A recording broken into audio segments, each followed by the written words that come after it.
Faris Al-Sulayman, the co-founder of Haala Energy, joins us now on the 2030 main stage. Hala is a leading solar PV developer based in Saudi Arabia. Haala Energy designs, installs, and maintains industrial and commercial scale solar power systems in the kingdom, serving clients in Saudi Arabia, including the Saudi Ministry of Energy, Solomon Faqih Hospital, IKEA, Panda, and many others. Faris received his bachelor's degree from Georgetown University, Go Hoyas, and has a master's now, and is pursuing a PhD from the London School of Economics. How he manages to find time to sleep or join us here on the 2030, we don't know. We hope to find out. Faris, thanks for joining us. Nice to see you. Pleased to be with you. It's really nice to have you on the show today. And I would love if you would start by just telling us a little bit about yourself and how you got involved in solar. Well, the story probably starts around 10 years ago, just before the vision was kind of coming into play around 2014, 2015. There was already some discussion that Saudi would do some electricity subsidy reform. So we'd begin lifting the prices of energy broadly for the domestic market. So that's like domestic fuels and electricity. And at that time, I was working for a research and consulting firm also here in the UK that did a project on this kind of energy subsidy reform project or plan. So I had some inkling that things were about to change and maybe solar would become viable as an energy source in Saudi because the price of solar was going down over the kind of middle of the last decade and these electricity prices were going up. So I had another friend also working in the space, an old friend of mine, high school friend here from the UK. And he left his job and kind of investigated where the pricing was in Saudi and what the LCOE, which is like the levelized cost of solar, was in Saudi. If we started building projects, we discovered that those numbers were very close to each other. There was some room to build a business. So I moved back in 2016, left my job and tried to build the case for a business, raised a bit of money from friends and family. And then we got incubated as part of KAUST, which is that university up the coast from where I'm from Jeddah. We got incubated in their kind of innovation cluster. They gave us office space for a couple of years, housing for the first couple of employees, that sort of thing. And it was a good environment to get started. So that's how we got started. That's amazing. KAUST is also amazing. They do really great work. Can you tell us a little bit about, I mean, you were obviously ahead of the game. This was about 10 years ago. Can you tell us about how the renewable energy sector in Saudi Arabia is now, how it's evolving now? Yeah, we were a little bit ahead of the game, a bit too early. In retrospect, maybe had we started a few years later, we would have done just fine as well. But yeah, it's a really exciting time for kind of energy transition watchers, let's say. Saudi and the UAE as well are kind of beginning to take stuff really seriously and making substantial progress. And this is kind of what I work on my academic side as well. So I have kind of the big picture and the small picture in mind when I say that. What's happening on a kind of large scale is that Saudi is committed to generating 50% of its electricity from renewables by 2030. And so basically the state has decided to sponsor a bunch of large scale projects. Sponsor is kind of a complicated word. We don't have to get into the details of how these projects are done. But essentially the state is deciding that a bunch of large projects should be done as part of something they call REPTO tenders. The Ministry of Energy does this. And these are large scale, mostly PV projects in the middle of the desert. Some wind. There's been one large wind project done in Domat Jeddah, but mostly PV projects. And there are large, kind of mostly state-owned companies like Aqua Power in Saudi, Masdar from the UAE, EDF from France, and a few others that are competing to build these projects. And the PIF is doing a big chunk of them on its own, as a direct award kind of thing, actually 70% of the projects. So those are the utility scale projects. And those represent the largest portion of kind of our target and how we plan to get to this 50% number. But then underneath the surface, there's the kind of CNI scale or the commercial industrial scale. There are companies like Hala and others that are trying to build rooftop scale solar for data centers and large commercial buildings and that sort of stuff. And they're kind of working from the ground up, trying to also contribute towards this kind of larger goal. That is super interesting. I mean, when we talk on this show a little bit about some of the different vision programs, we talk about the Saudi Green Initiative, for instance, and we wonder if that's helping, is that what you're talking about when you talk about some of the support that you're getting, or that, the different programs that are being developed, just kind of this move toward renewables? How is that being shaped? Yeah, the Saudi Green Initiative, as I understand it, and the Middle East Green Initiative are kind of larger umbrella terms that group together a bunch of other priorities and projects that the kind of state is sponsoring or is adopting. They include the kind of renewable energy development projects, but also other projects to do with environmental protection and the planting of trees and preventing desertification and that sort of thing.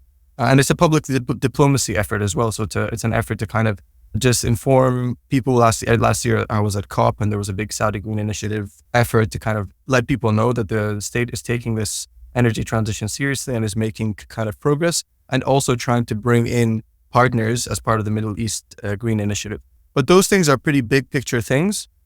At the level of Hala, we compete directly with the grid. So we're much more it's a much more mercantilist, let's say a calculation. We provide energy at a certain number for 15 or 20 years, whatever kind of contract you want to sign. And the SEC, which is how the electricity company provides electricity at a certain number. Ours is obviously clean. And you compare those two and you pick the one that suits you best. And so that doesn't have much to do with these kind of larger plans, let's say. It's more of a conventional business in that sense. But we do like participate or we do help contribute towards these larger goals.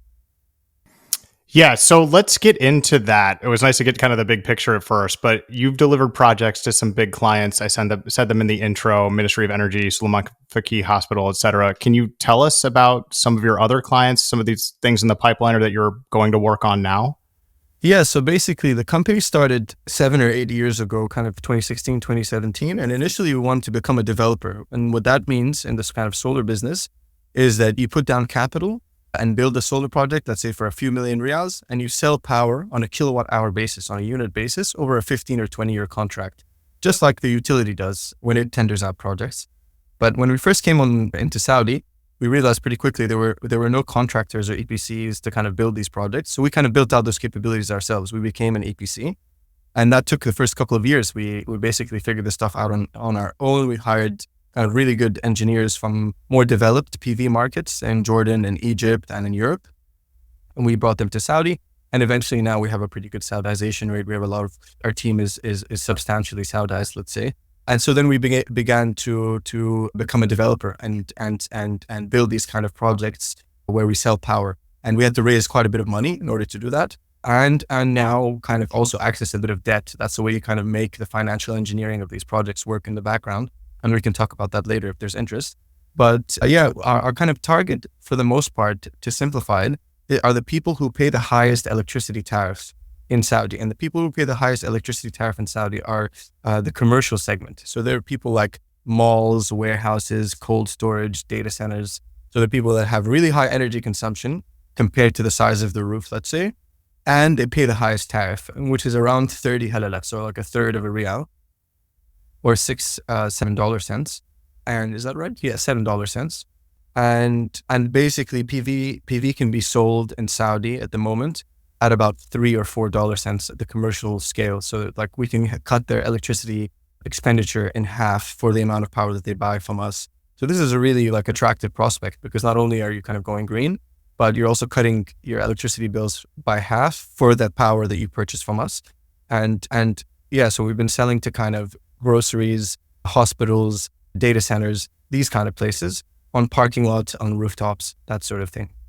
That is super interesting. So it sounds like it's a no-brainer for some of these entities, to be honest. But is there an appetite from other people to kind of move in this direction, maybe when it's not necessarily as financially, kind of lucrative, but basically is there an appetite to move into cleaner energy?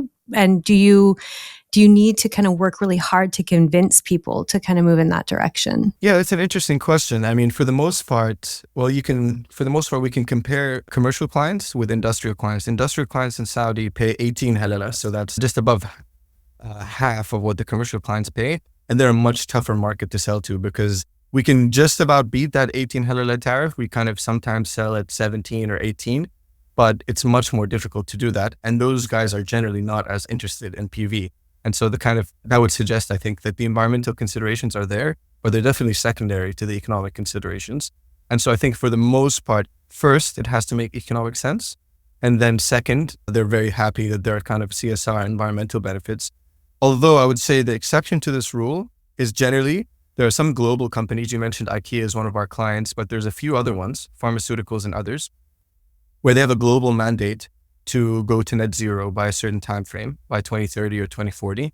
I know Amazon has one as well, GSK, which is a big client also in Saudi, and other kind of large multinational companies have targets, and they tend to kind of drive the environmental side in Saudi. So that's one way in which you notice that this kind of group of companies that has a global net zero target will then also, as part of a kind of global effort, want to decarbonize their facilities in Saudi.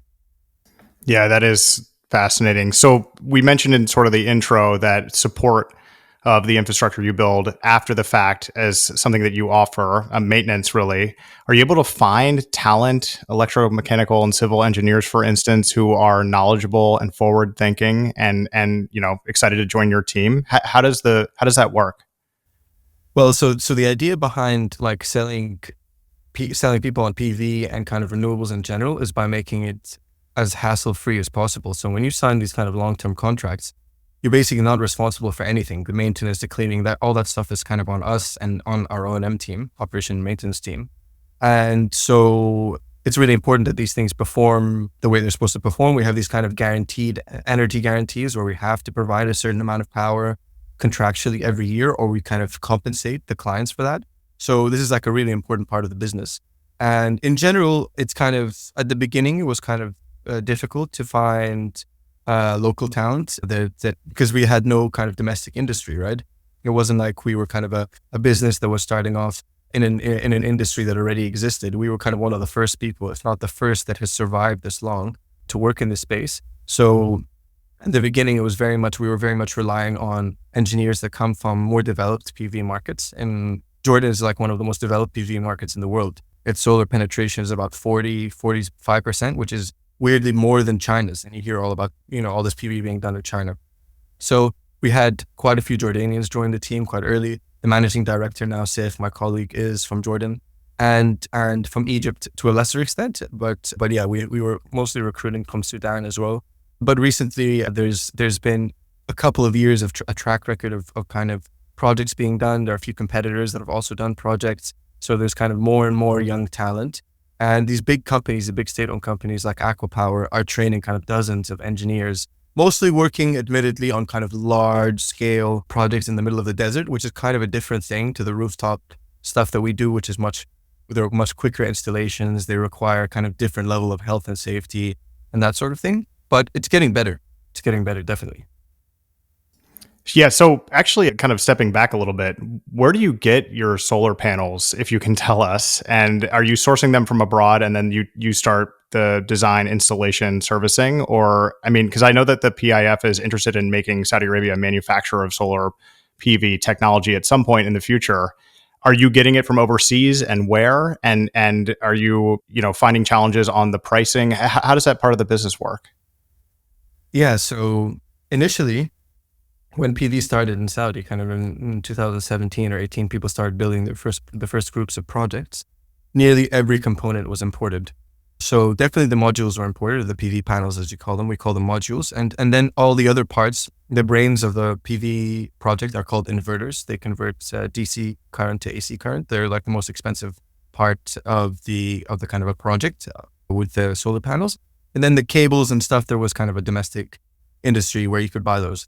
But slowly over time, we've basically been able to localize every part of the value chain so that now pretty much the only things that we import are kind of small things like our weather stations and very specific types of technology and the inverters and the panels. But all the understructures, the aluminum, the steel, most of that stuff is domestic or is local.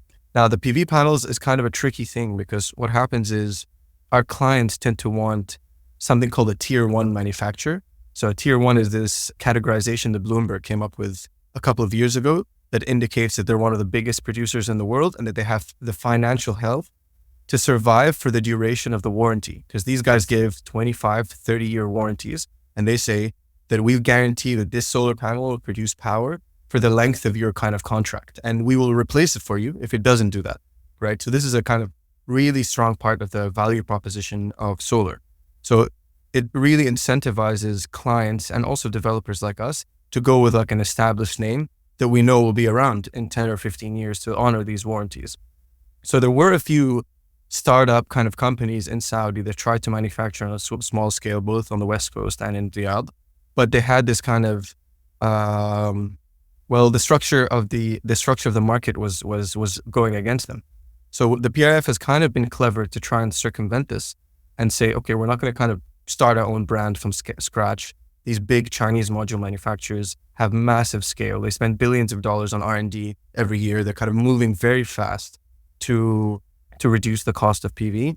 So let's not try and beat them. Let's kind of co-opt them. And so they've started JVs with one of these large Chinese module manufacturers with the aim of building a facility in Saudi.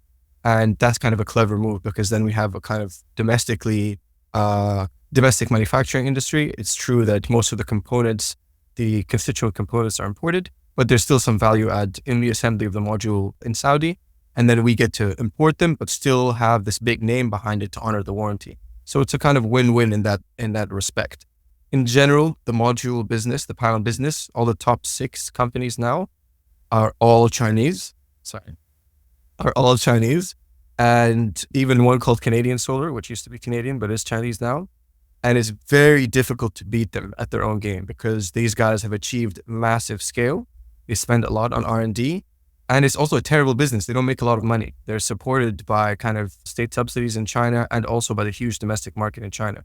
So it's a tough game. But yeah, we import our panels nearly exclusively from China. They're the best in the world. They continue to be the best. And hopefully we'll be able to kind of buy from the local JV version of Longi or Jinko, which are the 2 kind of biggest ones, which we've heard are kind of opening facilities in Saudi.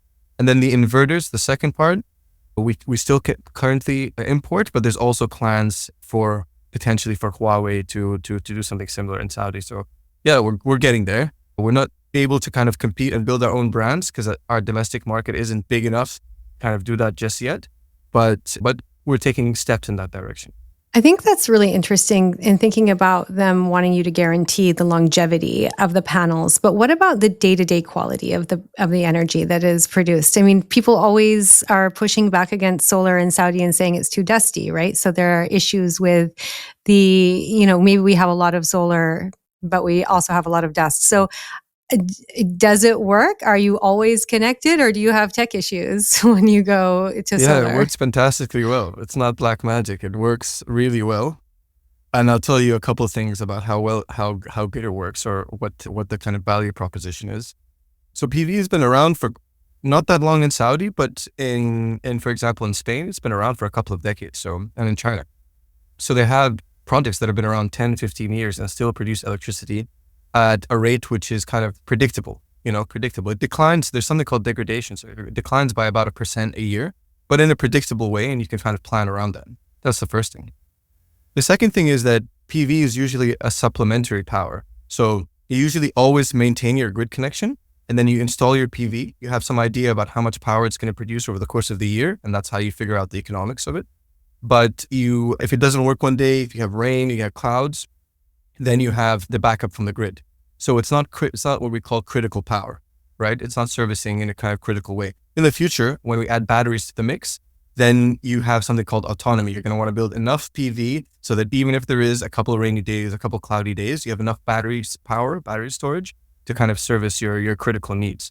And so PV is reliable and is a supplementary kind of power source at the moment. But more and more, we're kind of trying to build projects that have battery storage as kind of part of the equation.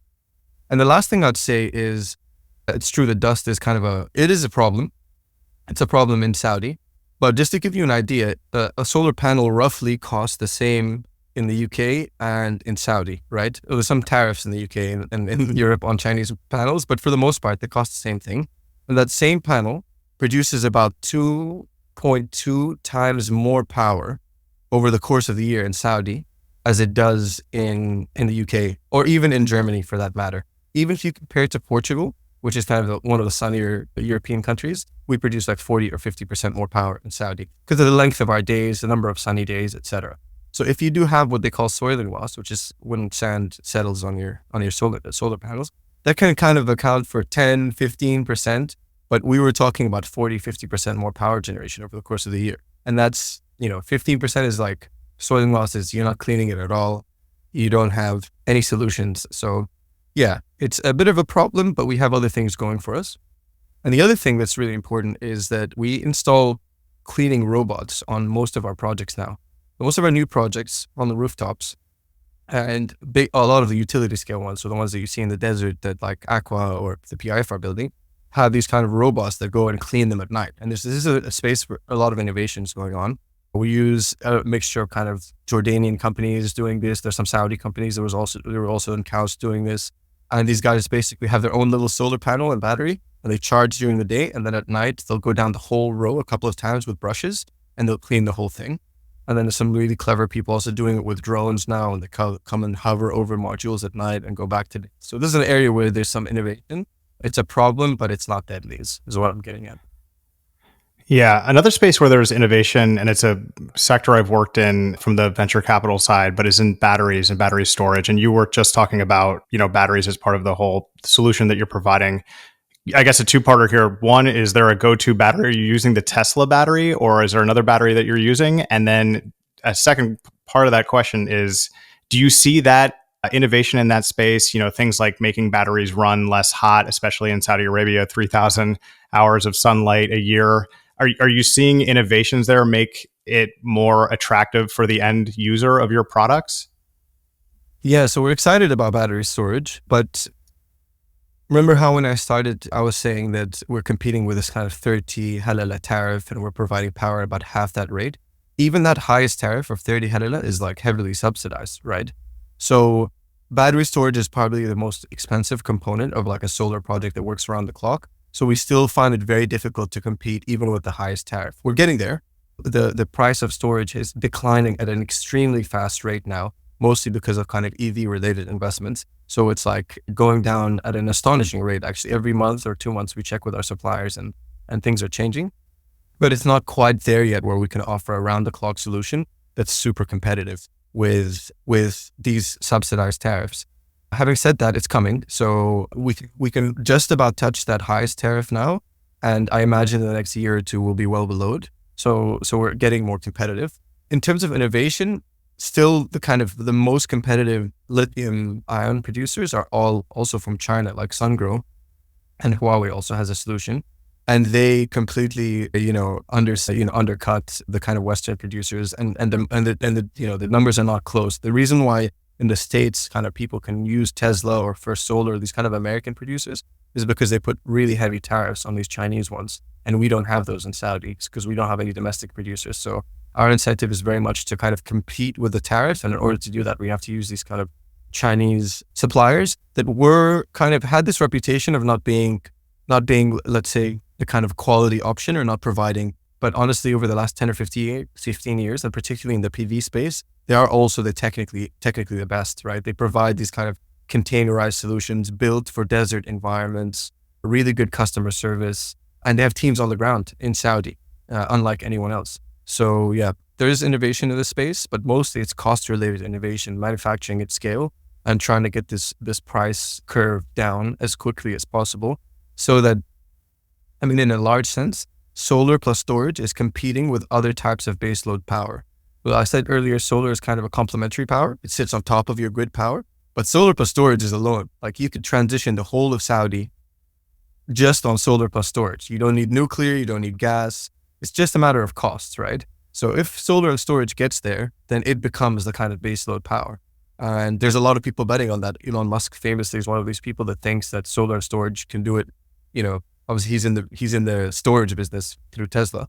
But there's a lot of people that think that solar and storage is enough. We don't need nuclear fission or fusion, or we don't need these other things. I'm kind of on the fence, but I think it could be that good. It just depends on how fast this cost curve goes down.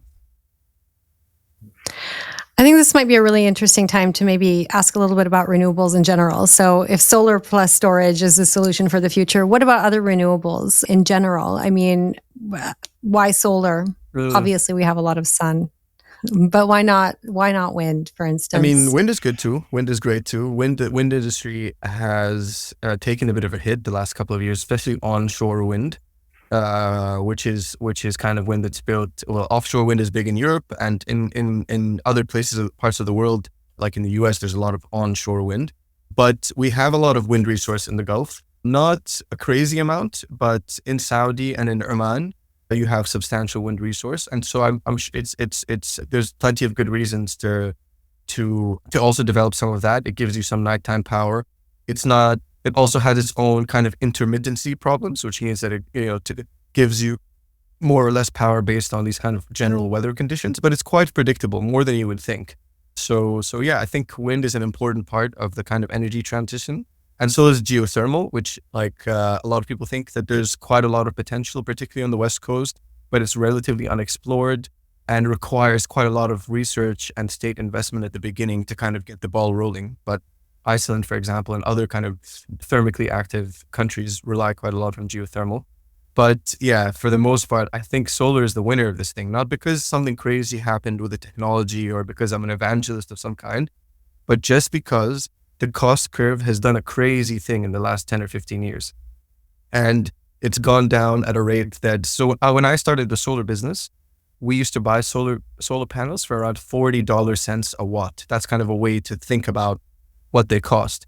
And recently we're getting pricing at about 9 cents. So it's lost, 80% of so it's gone down about 80%. And that's the biggest chunk of what a PV project costs. That's crazy. Nothing else has behaved in that way. No, there are no cars or other types of components that are behaved in that way. In fact, you've had inflation pushing in the opposite direction. So there's a really crazy thing going on. And even people that invested in other types of technologies, another type of solar technology called CSP, which is concentrated solar. So when you put a bunch of mirrors in a circle, and you focus the sun's energy to a focal point and heat either an oil or a salt to a really high temperature. And then you use that to drive a steam turbine. And there's a bunch of projects that were built, including a massive one in the UAE. Saudi built one, Aquapower built one in Morocco. And these projects have proved, and they give you almost 24-hour power because the salt and this oil stays hot even after the sun sets. But they were done at really high levelized cost. And PV has just continued to go down, so much so that even when you combine it with storage, it's just economical. So there's a crazy thing that's happened on the manufacturing side at scale in China specifically. And that means that that's why PV is kind of particularly good. And we also come from a sunny place and we have loads of land, right? So those two things help. Yeah, plus wind farms cause cancer and drive birds and whales crazy. If you listen to the former president, there are also some other it's things. Pretty easy. They do have quite a lot of environmental. Birds is one. CSV also the other kind of solar I talked about also burns a lot of birds as they fly towards these mirrors. So that's not great either. PV doesn't do any of this stuff. But yours don't do that. The photovoltaic ones are not burning the birds. This is good news. I mean, obviously there are some environmental costs, land use. There's some important things to consider. For the most part, PV has integrated fairly well with, for example, agriculture. It's mostly used in agricultural land in Europe, and has provided kind of the agrivoltaic industry, as they call it, has become a pretty thriving industry of people growing stuff underneath PV panels. And in a sense, in the Gulf, in our oases in the Gulf, we always kind of did this, but with palm trees. Palm trees are solar panels, right? But nature's solar panels. They produce dates. And we used to grow things always in Lucien, where my family's from, or in Hessa. People grow things under the date palms, tomatoes and other things. And PV is also well suited for that because it filters out a lot of the harmful rays of the sun, makes use out of it, produces electricity. And underneath it, you have kind of a semi-shaded area where you can grow things. And so there are ways of integrating it fairly well with other sorts of land use. And so, yeah, I'm obviously a fan of PV. I think it's not the only thing that we need. Although, if you ask me, I think we could probably, as ambitious as our plans are in Saudi, we could probably do solar plus storage and transition the whole energy system within 10 or 15 years. And yeah, it could be done. From a technical perspective, there's no reason it can't be done. Wow, that will be transformative on so many levels and really help us achieve some of those vision targets. So I want to wrap up by asking a couple questions about your actual journey, kind of establishing the company and, raising capital, the kind of challenges of entrepreneurship in Saudi Arabia. If you wanted to tell us a little bit more about that journey, it'd be really interesting. Yeah, I don't know how typical my journey is because fundamentally, me and my colleague Rowan and Saif, my co-founders, we started the business in a kind of frontier space, basically where the limit to our growth is a little bit relating to government regulation. So we can talk a little bit about permits and stuff like that, but basically to build projects, you have to get permits from a bunch of different government entities, right? And they had to legislate this, and then not legislate, but they had to come up with these regulations, and then they had to build institutions to kind of digest all these applications and send people out for site visits and understand our drawings and stuff like that. So we were kind of definitely at a frontier space where our limit is not the market, but our limit is mostly kind of a regulatory one. And this is kind of a weird business to be in. I think people who are in the fintech space are also in a similar space where they're coming up against kind of regulatory boundaries. It's not just you in the market purely. And I think that kind of business, or a business that at least has some part of its offering is in a kind of pure market, is an easier business to start. So we had a bit of a rough ride because we were kind of often waiting. There was a bit of uncertainty about what the regulations would be, how they would impact us, how we get qualified on those regulations, because we have to get qualified to provide these services. And also because there were not people, the question you asked earlier, there weren't loads of engineers around that we could just hire. We had to recruit people from outside the country, attract them, and we're employee owned. So we give away equity. So a lot of these partners are foreign, so you got to get an investment license. So we had a lot of kind of tricky things that we had to figure out that are non-standard. Apart from that, though, I mean, we had quite a lot of support from KAUST at the beginning, right? They gave us this we were part of the innovation cluster. And then there's a kind of community of let's say, they're an older generation of entrepreneurs, kind of in my parents' generation, in and around Jeddah, that are willing to support kind of young people who have a decent head on their shoulders, seem to understand something about technology and about the way this market works. And I had a couple of those people basically help us early on, and they continue to help us and connect us with the right sort of people. They're amazing at kind of helping us build trust, especially when it's a new technology. You have to kind of bridge trust in a couple of different ways. You have to convince them that solar is right and that we're the right people to do it. And we are admittedly young. All our competitors, I would say, maybe I haven't said this, but all our competitors are non-Saudi. So all our competitors are from the UAE or France or other places, and they're kind of much bigger, more established companies. So yeah, I think we always kind of played on the fact that we're kind of a local company, and that there will always hopefully be kind of clients and customers that value that, and value that we're on the ground, and that we understand the electricity market really well. We understand the kind of supplier networks really well. And yeah, those are the people that have supported us along the way. They're people who have been our clients and they're our investors. And yeah, so in that sense, we kind of drew on that to grow. Okay, just to end our conversation today, what's next for Haala Energy? I think I mentioned a little bit that we've become a developer the last couple of years. So we're trying to build a portfolio of projects for these kind of top tier clients of kind of 15 and 20-year contracts where we sell them power. We're trying to build a bunch of these projects in a portfolio. And that's really how we kind of build value in the company, by having great clients, repeat clients, a lot of them.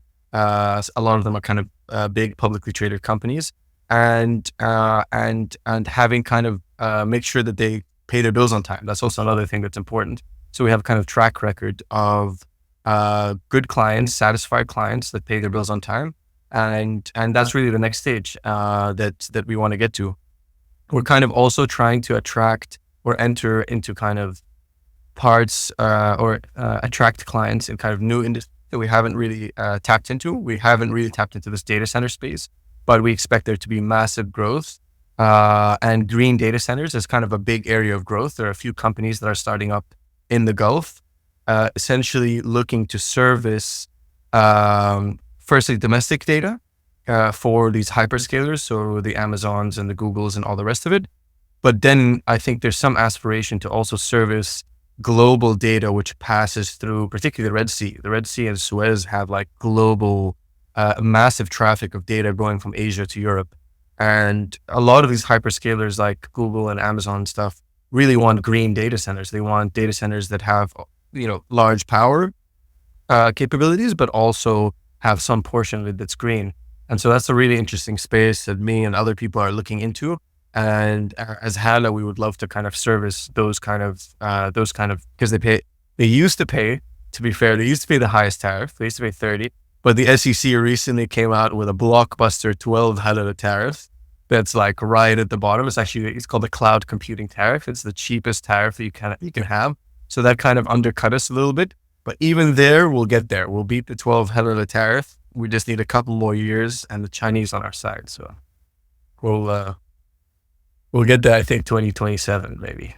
Faris Al-Sulayman, the co-founder of Haala Energy, a leading solar PV developer based in Saudi Arabia. Check out Hala's website to see some of their more completed projects. I was checking it out before our conversation. It's really cool. A lot of the installations are on the buildings of the actual projects or developments. So like it seems like it's just sort of part of it. Usually roofs are just empty. So it's nice to see that. The website is HAALA energy.com. It has 3 A's like Hannah's name. Faris, thanks so much for joining us. Thanks for having me, guys. This was fun.